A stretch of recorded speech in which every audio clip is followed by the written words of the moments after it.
Switching over now to the mind of the business owner, the CEO, the product owner, the people who would be financially responsible for the projects being built on data. Like I said, now data is taken for granted, but everybody's trying to turn data into value, and yet finding that when they open up that faucet, the water's not coming out as fast as they expected. How should a business leader like a CEO look at this problem? What should they look at to determine whether this is an approach that they should take? Sure. So, if you take the zoom out to the business level, the actual tech and how you solve the problem is less important than the fact that you deliver a solution that gives more value. I think that from an organizational perspective, there are two types of value here. One is just being able to do more with the data. It comes to performance, and performance a lot of times is translated to how much data you can access, is translated to how many users, how sophisticated features you can build if you're building a data product. So that comes to a lot of business value in terms of what you can do with the data. Yeah. And the second comes to how much effort you're going to put. How fast can you be? And it's not only about cost, because it's not about the cost of having a very familiar and an expert team. It's sometimes about the cost of being on time, of not being on time, and being able to deliver in a timely manner and respond fast to changes in what people need from data, how people use the data. And because we go to areas where it's relatively hard to predict, whether due to the nature of the problem, due to the nature of the data, being fast on the way to be fast, being fast on the way to being able to access data, is essentially a business need by itself.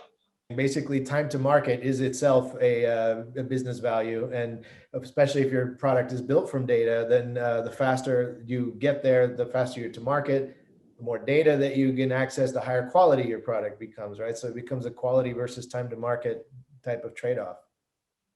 Yeah, it's not just it's obviously cost has because we're technically good first, so cost has as a part of it, but cost a lot of time can be expressed in matter of unit economics. If you build that product, because you sell it to so and so, or whether internal customers or external customers, see you have some internal unit economics you need to adhere to, and that gives you some boundary of what you can do.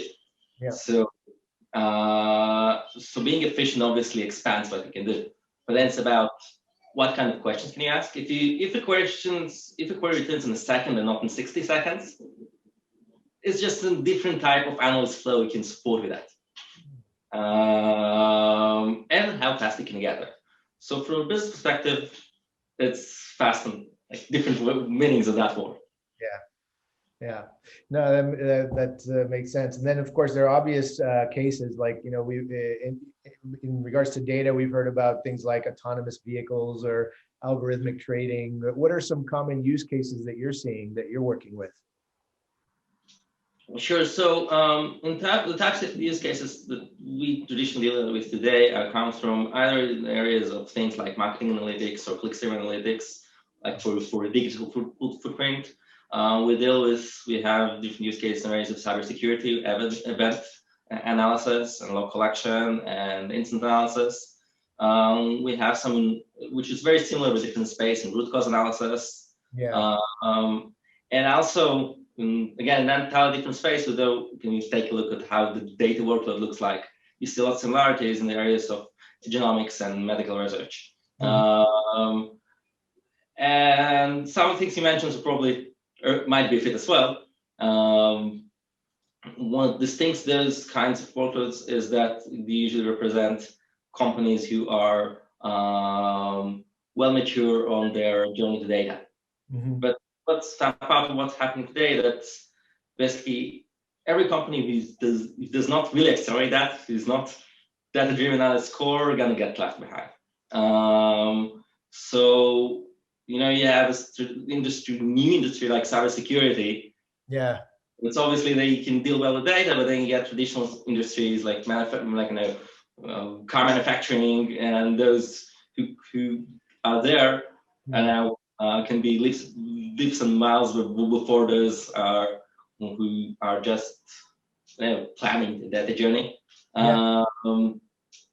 So there's a lot of different use cases that fit here, and I think that from the enterprise perspective, it's crucial to be able to know and understand the data that you can generate business, Yeah. and know and understand how to build an architecture Mhm. Yeah. on the technology side to be able to do that. Yeah. To not pay the price later of building things that are going to limit you in a year or two. And then, Yeah. Yeah. I guess it's also something to think about. The decisions you take at the beginning of a path, you won't feel the consequences till much further down the road.